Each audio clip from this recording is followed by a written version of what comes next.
Are 2,600 deaths due to texting while driving really worth all the grief? Is it really necessary for people to write in an academic paper, RU, with the actual letters R and U?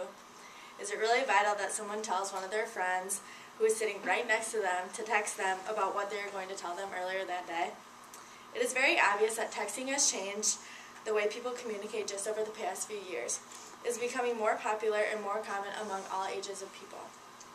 Although texting may be convenient and easier than talking on the phone or face-to-face, it has had many negative effects that people may have not thought about before texting became excessive. Texting and driving is definitely one of the biggest concerns among people today.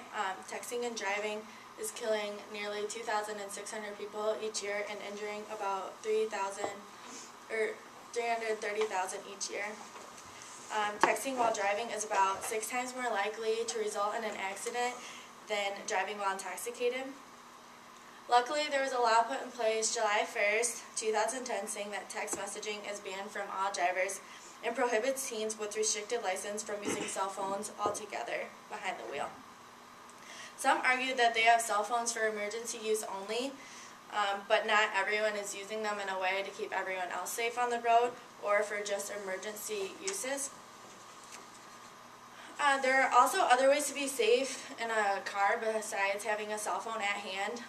There's a system called OnStar that allows connection to a 24-hour emergency system. It is hands-free after the touch of a button. And it is also always an option to put your cell phone in a center console or the glove compartment. If for some reason you were to get in an accident, cell phones also have tracking devices or GPS systems, so they would be able to find you. Another minor concern about the growing use of texting between ages 12 and 17 is that it may be taken away from good academic grading. 64% of students in this age group admit unintentionally using some form of text abbreviation in their writing, including emotions, incorrect grammar, or punctuation. This is a negative effect because students have admitted to being too lazy by using these texting abbreviations and acronyms, and it has also been observed that students are not reading as much as they should be because they're too busy either texting, playing video games, or watching television. Lastly, they're using smiley faces and other types of symbols to express their emotions, which is not okay because it's not allowing them to express feeling. They just symbolize it, and it's not grammatically correct. But not only is writing suffering at this point, it's just communication overall, primarily interpersonal skills. Texting is cutting off a person's chance to fully develop interpersonal skills. The main reason for texting instead of having face-to-face conversation is because people want to know what they're going to say to avoid awkward silences before they say it. And this is also a problem because it's making it almost impossible to build a genuine relationship. However, some parents are saying that their children have a larger circle of friends because of texting. They know more people and talk to their friends more frequently because of text messaging.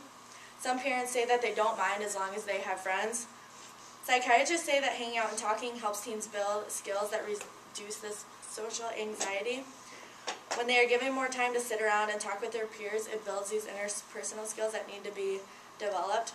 Examples of this include lunchtime, hall passing time, or like after school sessions. Although both texting and talking face-to-face involve some interpersonal skill, an image through the computer or a voice over the cell phone doesn't give the same degree of interpersonal skill development. There are many different ways to approach this negative texting craze. As I talked about before, OnStar and putting your cell phone in a separate compartment in your vehicle will reduce your chances of texting while you're driving. Working with students on their academic formal writing will definitely help them get away from texting slang as well. Also, having young age people, specifically ages 12 to 17, sit around and talk and hang out can reduce their texting habits. You can see that there are 3 essential negative points that I have made throughout my speech. Each one affects a person differently, but until these points are taken seriously, texting will continue to have these effects on all ages and types of people.